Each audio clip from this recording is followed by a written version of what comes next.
As I said, I have been working within this space for the past 16 years, and I have been working with many companies who have many challenges in the compliance risk management space. And one of the big telecom communication companies out of Latin America and Africa, I was very fortunate to work with, and they had challenges around how they were addressing segregation of duties, how they were provisioning users within their, and they have Oracle e-business suite, but they have thousands of users spread across different countries. But they were also concerned about, so basically giving emergency access to people and making sure that that was given on a timely basis, coming back. But then they also wanted to actually look at monitoring of the controls transactions within the Oracle Business Suite. So basically, this telecom company actually adopted AccessPaaS, the suite of modules along with iAccess. So obviously with iAccess, it gave them the ability to provision users into Oracle Business Suite with the controls in place, the necessary controls, making sure that when the users were provisioned, they were given the right level of access. They were given the right level of responsibilities with no segregation of duty violations occurring.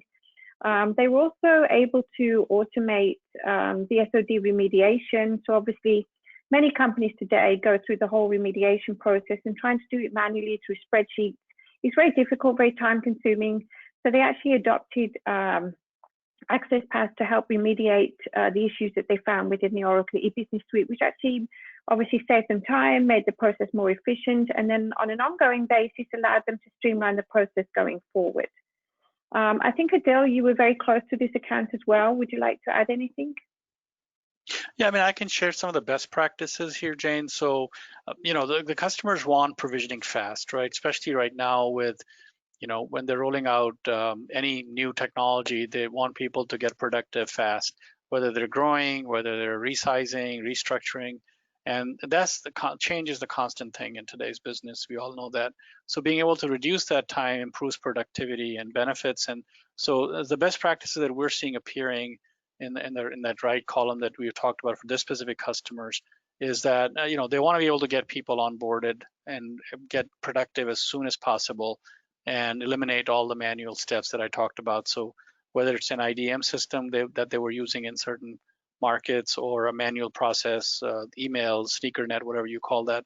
So that's the first lesson learned for us that you can apply to your business. So if you are doing manual provisioning in this day and age, you're certainly falling behind the curve. You know, you're outside that bell curve.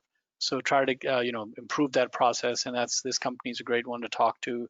Jane's client, as she said, so be able to get that information.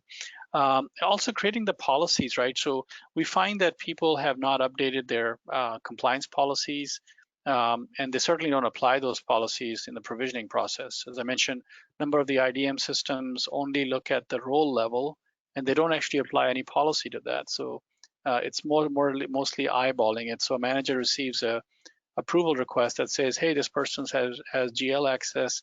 Do you want to give them access to payables? And they'll say, yeah, you know, they're in finance department, let's give them access.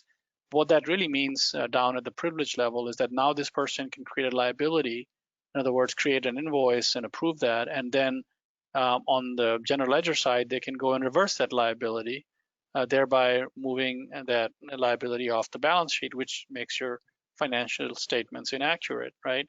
So that level is not being captured. And so what this company did is revamp their whole access management process and put that policy at the point of provisioning. That's, again, a best practice. If you're not following it, you're going to end up paying 10x price in audits and remediation and all that happens year after year. So, you know, people are looking for creative ways to get more productive, reduce cost. If you're an IT manager, you're under pressure to reduce the IT budget, and this, as you can see, pays for yourself, right? Pays for itself. They also were able to obviously automate SOD, and most of our customers are our customers because they are using our SOD tools. But however, one of the things they've done is they've actually made sure that all the roles are run through Roles Manager, which is one of the products Jane talked about on the product slide. And what that does, it simulates if the role has inherent risk itself, right? So if you're assigning people defective roles, in other words, roles with control defects.